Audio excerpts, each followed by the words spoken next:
Hello mga guys, for today's video, magluluto pala tayo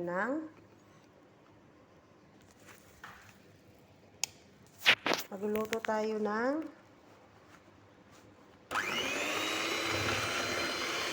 puto cheese mga inano ko lang yung gatas at saka sugar.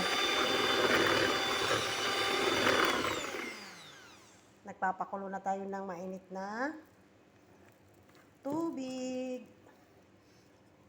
baking powder,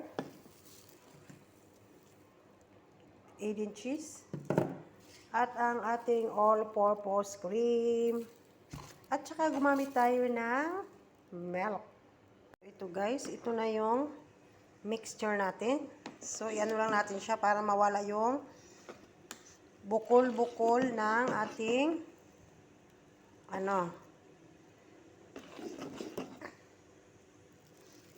ang bukol-bukol ng ating baking powder. Okay guys, see you for the finished product.